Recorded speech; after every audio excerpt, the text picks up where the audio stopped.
तुम अमांगी होने का अधिकार खो चुकी। आज से तुम्हारा स्थान मेरी बाईं ओर नहीं। तुम अभी शिव के योग्य नहीं हो। तुम्हारे भीतर छुपी आदि शक्ति पर तुम्हारी मनुष्यता भारी है दक्षिणी।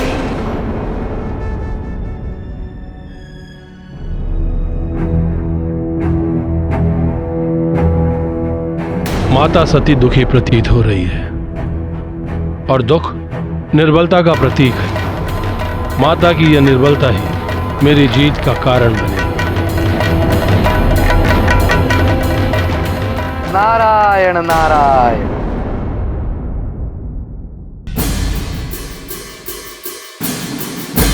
प्रणाम मुनिवर। प्रतीत होता है कि माता किसी कारण से दुखी है, फिर तो मैं आपका दुख बढ़ाने चला आया। बताना तो नहीं चाहता, परंतु बताना अति आवश्यक है देवी। आपके पिता प्रजापति दक्ष श्वेतकुंडी यज्ञ कर रहे हैं आपके और शिव के बिना। यही सत्य है देवी। प्रजापति दक्ष ने इस यज्ञ के लिए आपको और महादेव को आमंत्रित न करने का निर्णय किया है। क्या? किंतु क्यों? पिताजी ने ऐसा निर्णय क्यों लिया? बड़ा सरल उत्तर है देवी। एक पिता अपनी पुत्री और अपने जामाता को अपने जीवन के सबसे बड़े यज्ञ के लिए आमंत्रित ना करें, इसका क्या कारण हो सकता है देवी? संभवतः वो आपके गृहस्थी के हित के बारे में सोच रहे हैं। मैं कुछ समझी नहीं मुनिवर। बड़ा सरल है देवी। ये लग रहा होगा कि महादेव ने फिर से उनका अपमान कर दिया तो, और कहीं इस अपमान को आप सहन नहीं कर पाई तो आपके और शिव के वैवाहिक जीवन में तनाव हो सकता है। अपना जरा सोचिए, प्रजापति का कोई भी यज्ञ आपके बिना पूर्ण हुआ है? इसलिए आपके हित के बारे में सोचकर उन्होंने एक कठोर निर्णय ले लिया होगा। परंतु देवी मेरी ये राय है कि आपको जाना चाहिए। शिव न आए तो आपको अकेले जाना चाहिए। जरा सोचिए देवी, प्रजापति के जीवन का सबसे बड़ा यज्ञ है ये। आपके जाने के बाद ही वो पूर्ण होगा और प्रजापति को कितना हर्ष होगा। अपितु आपकी इच्छा। मुझे आज्ञा दीजिए। नारायण नारायण।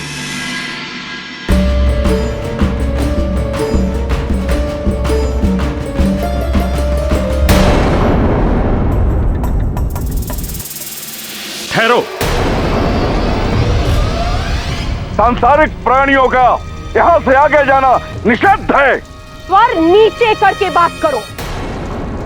मैं कोई साधारण नारी नहीं, मैं दक्ष पुत्री विजया हूँ और यहाँ पर अपनी छोटी बहन सती से मिलने आई हूँ। देवी देवी देवी, मैंने आपको पहचान लिया। आप माता सती से यहाँ मिलने आई, ये हर्ष की बात है देवी। मैं सती से तभी मिल पाऊंगी जब आपके गण प्रेत मेरे मार्ग से हटेंगे। क्रोध मत कीजिए देवी, ये तो अपना कार्य कर रहे हैं। महादेव की अनुमति के बिना कोई भी सांसारिक प्राणी अपने 5 तत्वों के ध्येय को लेकर इस स्मशान को पार करके कैलाश तक नहीं जा सकता देवी। आप यहीं प्रतीक्षा कीजिए, मैं महादेव की अनुमति लेकर आता हूं।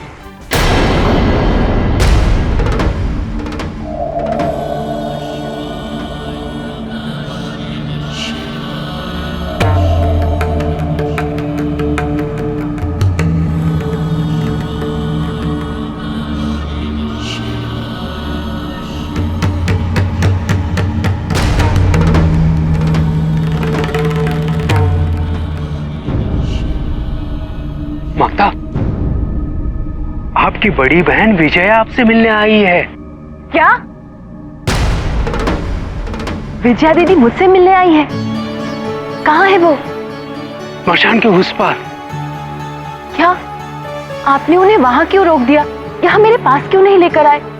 क्षमा करें माता, महादेव की अनुमति के बिना कोई भी सांसारिक प्राणी स्मशान को पार करके यहाँ तक नहीं आ सकता। परंतु माता, महादेव तो ध्यानमग्न है, अब इनसे आज्ञा कैसे मिलेगी? उसकी कोई आवश्यकता नहीं है, मैं स्वयं उनसे मिलने उनके पास चली जाती हूँ।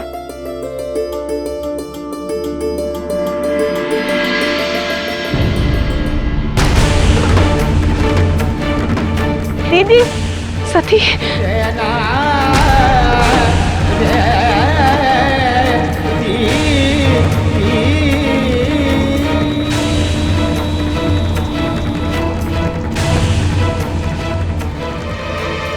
कैसी है सती? तू सुखी तो है ना? हाँ दीदी, मैं ठीक हूँ, मैं बहुत सुखी हूँ। बस आपको देखकर यूं ही पूरे परिवार की याद आ गई। कितने आश्चर्य की बात है, इतने भयानक वातावरण में भी तू सुखी है। तेरी बहुत याद आती है। क्या पिताजी को भी मेरी याद आती है? उन्हें तो तेरी सबसे सबसे अधिक याद आती है। फिर भी उन्होंने हमें यज्ञ के लिए नहीं बुलाया। यज्ञ में? यज्ञ के बारे में तुझे किसने बताया? मुनिवर नारद ने बताया। अच्छा, तो तूने क्या सोचा? तू आएगी ना?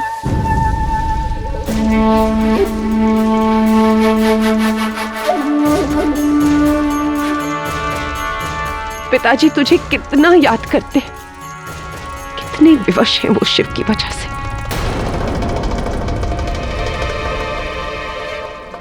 तू महादेव के बिना ही आ जा।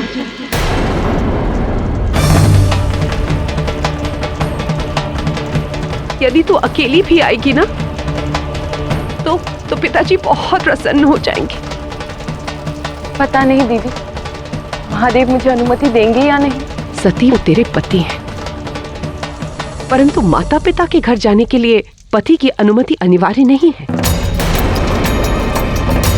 पति जीवन में बाद में आता है, परंतु जीवन की शुरुआत माता पिता से होती है। तू आएगी ना? आएगी ना यज्ञ के लिए?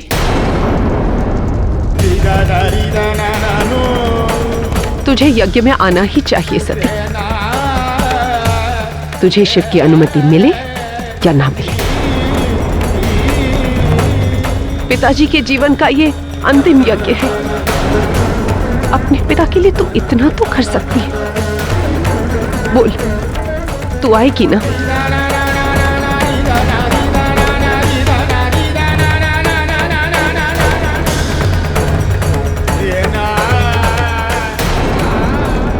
ठीक है दीदी, मैं आऊँ।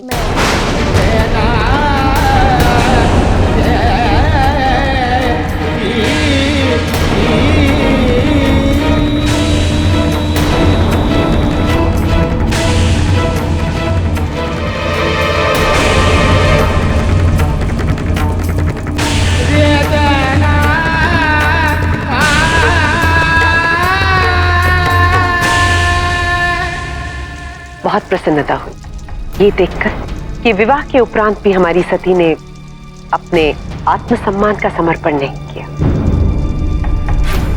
पितागृह जाने के लिए अपने पति की अनुमति पर आश्रित रहना बहुत बड़ी भूल होगी। और यदि पति ऐसा करना चाहे तो इसका अर्थ यह है कि पति पत्नी पर हावी होने का इच्छुक है।